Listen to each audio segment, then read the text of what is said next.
Bonsoir à toutes et à tous, bienvenue dans C'est dans l'air. Mon invité ce soir est Jacques Attali. Bonsoir, vous êtes écrivain, économiste. Nous allons parler ensemble, si vous le voulez bien, de la crise bancaire, mais tout de même un mot sur ce qui s'est passé cet après-midi à l'Assemblée. Elisabeth Borne a donc choisi sa méthode. Ce sera donc une réforme des retraites qui passe par un 49-3. Quelle est votre réaction, Jacques Attali? Est-ce qu'on entre dans une crise politique? C'est extrêmement triste d'en arriver là. Il aurait fallu faire autrement depuis le début. Mais je comprends l'enjeu. La France a une balance des paiements tragique. Elle est menacée d'une baisse de sa notation par les agences de notation. Donc il fallait faire quelque chose. Il avait raison, Emmanuel Macron, c'est ce qu'il a dit à midi, au moment du Conseil des ministres. Et il a dit en gros, on ne pouvait pas se permettre de jouer avec notre avenir. Ses raisons étaient économiques et financières. Parce que notre balance de paiement est catastrophique et que notre industrie va mal. Donc la France est menacée d'être sanctionnée. Et si elle ne fait pas la réforme des retraites, elle est sanctionnée? D'abord, quelle réforme des retraites? Évidemment, il faut en faire une. Mais il faut en faire une dans un certain ordre, et pas forcément celle-là. Il y avait mille et une façons de faire autrement. Il avait fait voter déjà la retraite par points. Il y a d'autres façons de financer la retraite par là. J'avais la durée de côté, mille façons de faire. C'était pas forcément la meilleure. Moi, j'ai dit que c'était pas la bonne façon de faire, et je le maintiens. Et vous l'avez dit dès le début. Oui. Après la Silicon Valley Bank, la deuxième banque suisse est à son tour dans la tourmente. Ça s'appelle le Crédit Suisse. Sa valeur en bourse est tombée à son plus bas historique. Le cours de l'action a perdu 30% hier au terme d'une journée absolument cauchemardesque. Cette banque nationale suisse, la Banque nationale suisse a volé à son secours. Qu'est-ce qui s'est passé, Jacques Attali? A priori, ça n'a pas grand-chose à voir, sinon que la première affaire a révélé que les banques dans le monde ne sont pas aussi stables qu'on pouvait le penser. La première affaire, c'est celle aux États-Unis. Celle aux États-Unis.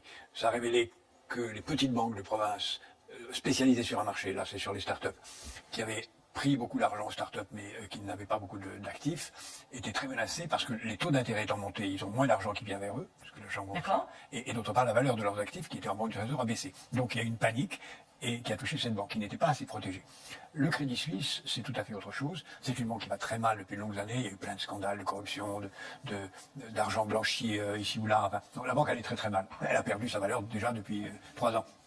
Donc ça s'inscrit dans un contexte d'ensemble et c'est venu, le déclenchement, c'est venu de ce qu'un grand actionnaire a dit. Saoudien. A dit, je remets plus d'argent dedans. Donc là, c'est une panique qui arrive. Ce qui est étonnant, c'est que les Suisses aient laissé aller jusque-là. Une banque, parce que quand on regarde les banques européennes, elles sont beaucoup mieux protégées que ça. On va en parler des banques européennes, mais si on revient sur ce qui s'est passé à la fois aux États-Unis, où on nous a dit avant le week-end, vous inquiétez pas, ce sont des banques régionales. Aujourd'hui, la secrétaire d'État au Trésor à l'instant vient de dire quand même que SVB et Signature Bank aux États-Unis donc présentaient un sérieux risque de contagion.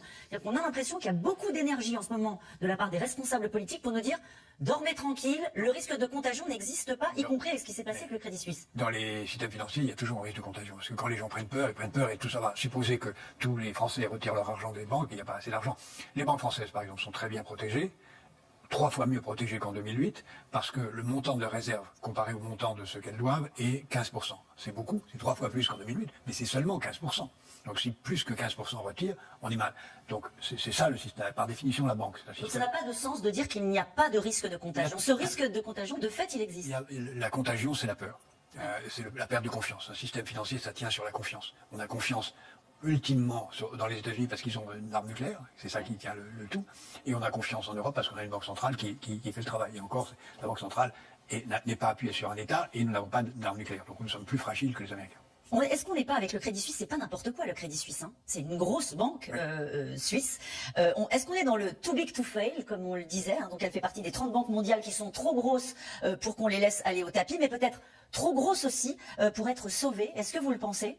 Pour être sauvé, on peut encore retarder les échéances et la Banque centrale peut mettre, la Banque nationale suisse, la Banque centrale peut mettre autant d'argent qu'elle veut. Pour la monnaie suisse est solide, elle peut le faire.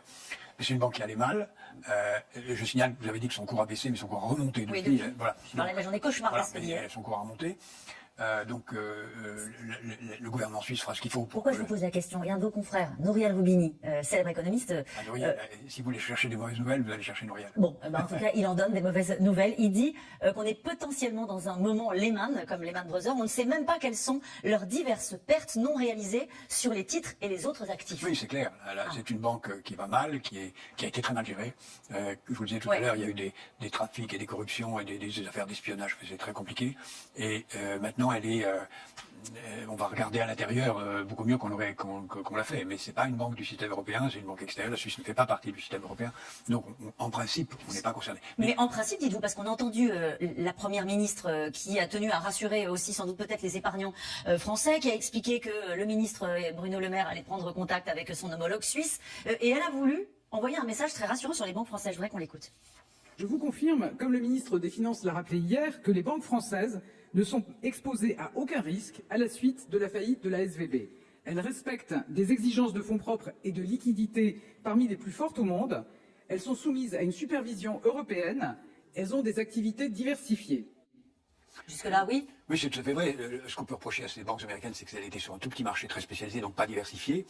Elle a repris ce que je disais tout à l'heure, c'est-à-dire le fait qu'on a des ratios de fonds propres 15%, c'est beaucoup, c'est 3 fois plus qu'en 2008, mais c'est quand même que 15%. On ne peut pas avoir plus, sinon il n'y a pas de banque. Si la banque ne prête qu'autant d'argent qu'elle reçoit, c'est pas une banque. Et pourtant, il y a une fébrilité du système financier, y compris français. On a vu BNP Paribas et la Société Générale ont plongé largement en bourse. Enfin, quelques pourcents, c'est pas largement. Mais... 8,64 voilà. Pour BNP Paribas, 11,42 pour Société Générale. Pour ma part, je pense que la vraie cause de tout cela, c'est que le système fonctionne à guichet ouvert depuis 20 ans. On a laissé l'ensemble monter sans garantie. Et la seule chose qu'on a fait, c'est de donner plus d'argent pour que le système fonctionne. Ce qu'on a fait. Mettre des liquidités dans la machine. Ce qu'on a fait aussi pour le Covid, ce qu'on a fait pour tout, sauf pour les retraites. Deuxièmement, ça montre aussi que quand on essaye de l'empêcher parce qu'il y a un risque d'inflation, eh ben, les banques centrales n'ont pas d'autre moyen que d'augmenter les taux d'intérêt. Et c'est la hausse des taux d'intérêt qui a provoqué la crise des banques américaines. C'est à cause des taux d'intérêt que cette crise. Mais c'est le problème, parce que la Banque Centrale Européenne vient aujourd'hui d'annoncer une nouvelle hausse des taux. Elle choisit de trouver le moyen de faire baisser l'inflation. Alors, d'abord, premièrement, moi je suis convaincu que c'est pas ça qui va faire baisser l'inflation, parce que